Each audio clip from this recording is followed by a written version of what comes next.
with the hosts from Infanteria. They've just played at our N1 City branch for Rocktober. Welcome, guys. Thanks, dude. Hi. Again. So, what's it like to play in the morning? That must be quite a vibe. Yeah, I don't think we've ever played in the morning before. No, proper shit. No, definitely not in the parking lot either. So Yeah, it was great. So, what was it like playing in a parking lot with guys driving past and just sort of strangers looking at you like you're sort of possessed? I was waiting for the first sort of mother to come up wagging a finger going, what are you guys doing? I was apprehensive at first. My apprehensive was just like a bit like, oh, how's this going to go down?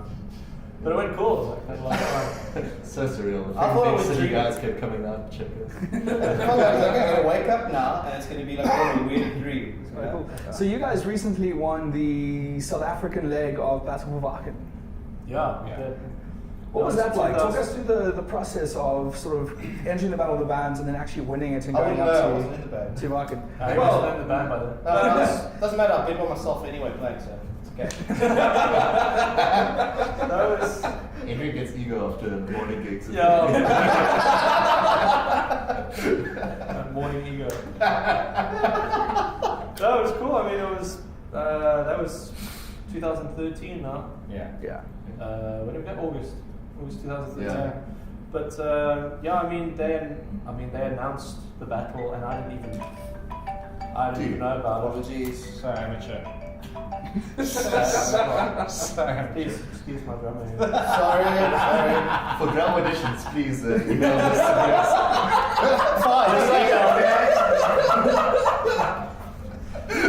So yeah. Come back. So yeah, we didn't even know about I didn't even know about the Wacken battle. And then it all blew up and I was like, oh, why are we part of this? So I mailed it through and said, look, all the places are taken, but if a band pulls out, then I'll definitely let you guys know. So, and then a band did pull out, and we took the first round, went through to Pretoria, and ended up winning the whole thing.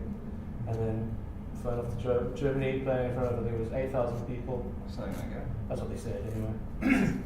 And it was mad. That's Crazy. what it looked like. Really mad. God, it must have been absolutely awesome. I mean, we want to talk to you guys about your gear for a few minutes. Cool. Right. So first and foremost, you have the Dave Ellison signature bass. I do. It's a sexy bass. They've just been released fairly recently. I think Yeah. you're possibly one of the only people in the country that actually has one.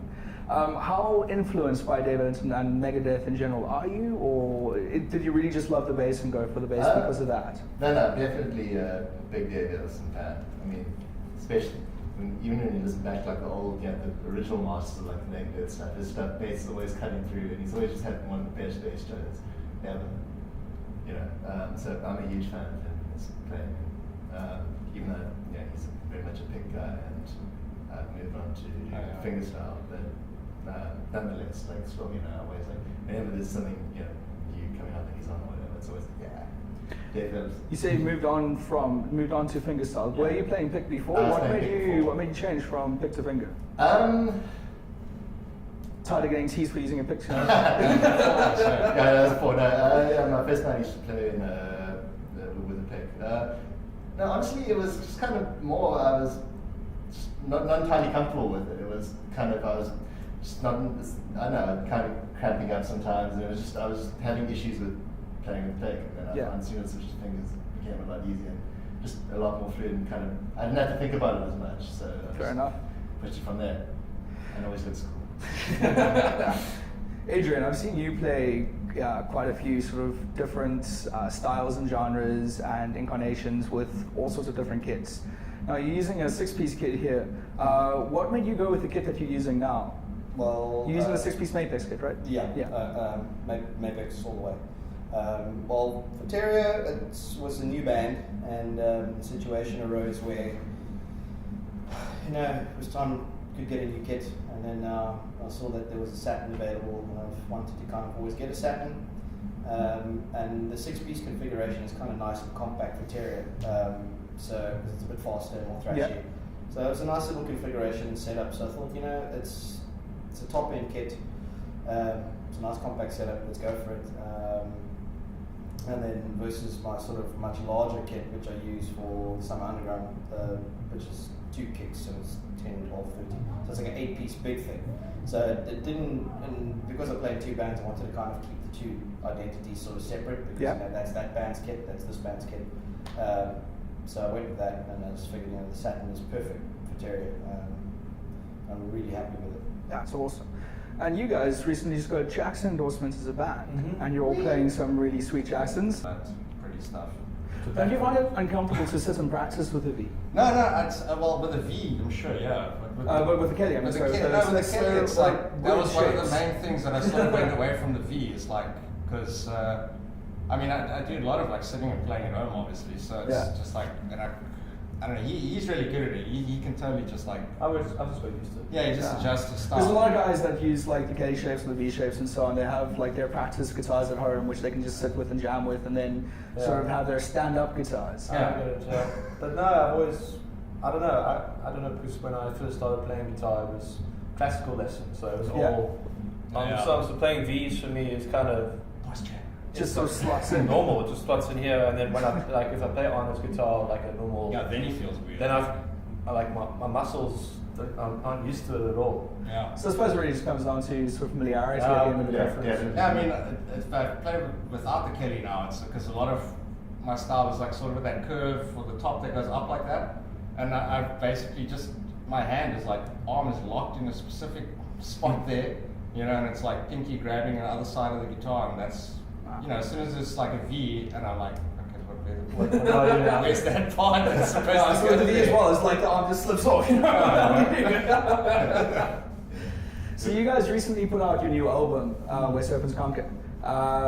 What's the reception been like with that? What was the process of recording the album like? Well, the reception's been amazing, really good. Everyone, I haven't heard one bad review or no one said anything bad about it.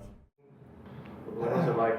Around the time we went to Varkin, just getting ideas, put A couple together. of songs even like before then. Yeah, like the Arrow. Yeah. I think the one track, the Arrow, that was the first one I wrote. That was pretty much done by the time we went to Varkin. So 2013, 14, was writing all the songs and getting them all lacquer, and then January of this year, started tracking everything, which was like, I mean, they had to be ready by July, beginning of July. Like before that, because July was the album launch. 25th of June was the launch, right? And then we moved back it. Yeah. So we had like a really tight to get it all done and everything, because obviously we don't do this for a living. I'd love to, but so it was like every night come home, like, you know, track, get to the end track, and then we did a whole weekend with Adrian, tracking all the drums, and then we were at the end. Adriana was like, "Oh, I've got like 2 weeks to write and record solos." Okay, cool, let's do this. Forgot about it. And it came out really cool. The mix, Heinrich Kolmer and Louis Hen from Burlington Studios did all the mixing and mastering and everything, and it came out so cool. Yeah, we've had really good reception from it. As a band, what's your writing process? Because I mean, you say you wrote a few of the songs before Varkin. Adrian, you weren't in the band yet. So what is your process as a band? Do you all write as a band together? If so, how was that for you to slot into songs that are already written and put your own sort of drumming flavor onto them? Well, But Dave is you just here. full Dave Mustang. Okay, so he runs the ship. He calls the shots. So generally with this album, Chris would have these ideas down. He'd have some sort of basic rhythm ideas or whatever he wanted. And when we went into record, he kind of gave me the sort of raw guitar, scratch guitar files, so I could have a listen to see what's going on. And then by the time we got to the studio to track the drums, I had very basic ideas, but they weren't in stone. Yeah. And really good part about it was that Chris sat with me in the studio, and as we were tracking, we were kind of writing it out. Okay, this is cool, that works, that doesn't work. And I think it made for a much more sort of natural, organic, and creative sounding, at least for recording drums. Yeah, bass as well. So that's how we did it, because it felt more natural instead of just going, okay, right, here's your piece, come back to me in 6 weeks, and we just slap it together. At least we had that element of some collaboration so that we could get the creative feel. Yeah. Like I wrote all the songs. So I wrote the songs, you know, basic parts, and I demoed everything with like, you know, programmed drums just to say that's the vibe I want and that kind of thing. And then I kind of just gave it to the guys and said, you know, do what you want on it. and then come back to me and I'll tell you if I like it or not, basically. And did you have basic ideas for solos as well for Adriano, or did you just go, No. here's 12 bars, go have some I fun? don't think Adriano would allow me to give him ideas. It was kind of like I don't know. I asked Chris like, what do you want, just in terms of like, you must just say like, do you want something that's going to be like crazy, or do you want something that's going to be like a bit weird and slower or like different, and just to get that general like idea of what he's going for. And then he pretty much just gave me freedom to like, I just kind of like, it wasn't like that those 2 weeks. Like the first week was writing it, and then basically sending them like videos every time, like, oh, I just wrote something, check it out. And then they're like, fuck yeah, it's the one. Okay, cool. Let's go with that. And then, yeah, that was pretty much it, man. It was just like, my contribution was very like, sort of just quick at the end, because it was just the solo stuff. Yeah.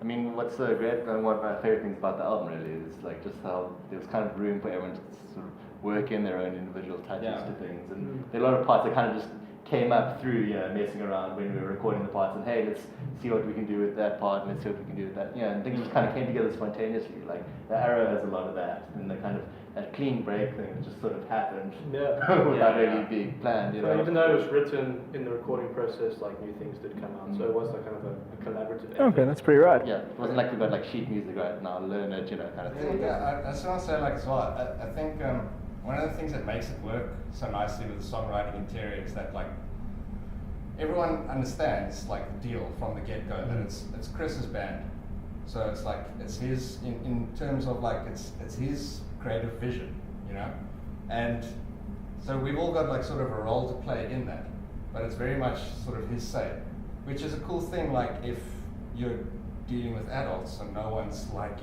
like gets all immature, Bury the ego and play the song. Oh, my ego, because like it starts becoming a bit like a school project, like scratch patch kind of stuff, where it's like because the guy, he wants to get his piece in, and that guy wants to get his piece in, and then all of a sudden the song is like what is this? No, there's no direction. Yeah. So it's like it's cool that he's got the direction and the vision, and where we can maybe add some flavor to that, cool. But at the same time, if he's like, nah, that's not really what I was going for, we don't go like, oh well, it's just like, okay, well, cool, we do that. Yeah, it's the guy going in action. Yeah. So then, one thing I have for you, Adriano, what's it like balancing time-wise? Because I mean, Zombies Ate My Girlfriend you're playing in, and yeah, I mean, it's immensely. You guys are in two immensely popular bands at the same time.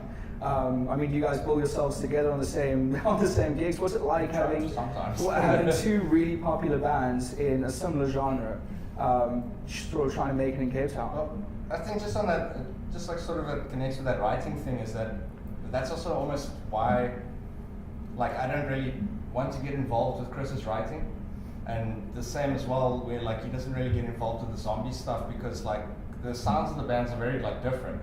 Yeah. And to keep it that way, so that because if we like both just fully start collaborating, then it's like it's like where does it start? Sort of it's the same band with different members. Yeah, kind of thing. Like so. But it's cool because like you said, like Zombies and Infanteria are so different that you can you say, okay, now it's like you're in Zombies mode, and then it doesn't feel like you're playing in two bands and it's like hectic. You just like consolidate your time, and then and we work quite well together as well, so it's constantly like Terrier plans are Zombies plans, and Zombies plans are Terrier's plans, because it's like we have to sort of coordinate, like we're doing this together, or we're doing that separately, watch that date, watch out for that thing. I don't think I could manage. It gets hectic, but it's fun. Yeah, we got used to it now. It's like a lot of fun to be able to like express yourself differently. With Terrier's one way, and then Zombies this way. Yeah, it does feel totally different whenever you like play for each band. So what's coming up next for you guys? What's the rest of the year and next year? What's the vibe? What's the new album coming out? What are we doing, man? End of the month we're playing. It's our last show of the year. Yes. Blitzkrieg at Buckley's with Zombies. Megalodon and Betray the Emissary. So that's going to be a nice big show to end off the year with, and then it's like our label showcase basically. Yeah. So and then beginning of next year, January, we're going up to Joburg again. Haven't been there since last year, June. So that's going to be a lot of fun for the Emelith Arts Expo. So playing a nice big festival there, which is going to be fun. And then I really want to get writing again next year. Okay. Start coming with ideas, and then hopefully in another 2 years' time we'll have another album out. But yeah, we're not going to go too hectic with gigging next year because, like I said, I want to get some writing ideas put together. It's going to be not a quiet year. We're definitely going to do some shows. Maybe more quietly, like from the public's perception, but Behind the scenes. yeah, like you said, you know, it's like slowing a bit with the gigs, just so that we can get more time behind the scenes to sort of get the next Fair enough. thing in line. So why is Blitzkrieg your last gig for the year? Are you guys taking a break? Are you going to go into writing? We always find like end of the year. I don't know. We've had a busy year. Yeah. So it's like we're not one of those bands that just likes to have somewhere just have a gig. We're not that kind of band. If we're going to do a gig, it has to mean something. It has to be big. It has to push us. Has to be in a parking lot. Has to be in a party. It has to like be something cool for us. Like and, something different. and to not have been the previous weekend and previous weekend of that. Yeah. And previous Yeah. weekend of that. So and also, I mean, November. I'm always busy with work as well, and then December everyone goes on holiday. So just keep those 2 months free of shows, and then smack back in the new year. Fair enough. So for everyone out there, is there any way they can check you out on Facebook or Bandcamp, or where would you like the guys to go? Definitely go like our Facebook page. Just type in Infanteria and you'll definitely find us. And then take your money too. Bandcamp. Yeah. Go bandcamp.com/Infanteria. You can find it on Google. Just type Infanteria Bandcamp and then you can buy our albums. We want your money. He has holes in his shirts, guys. The Please, shirt's getting old, you need yeah. your money. Need your So money. besides your album, do you guys have any merch up there? Yeah, t-shirts, everything. patches, all kinds of different designs. The old Obviously, album, the all first the stuff, album yeah. as well is all up there. So go So for there it. you have it, guys. Why don't you go there, go download their album, buy the guys a beer, get Adriana a new t-shirt. T-shirt. Thanks for coming through for Rocktober, guys. Thanks for having Thanks, us. guys. Thanks for having us. Cheers.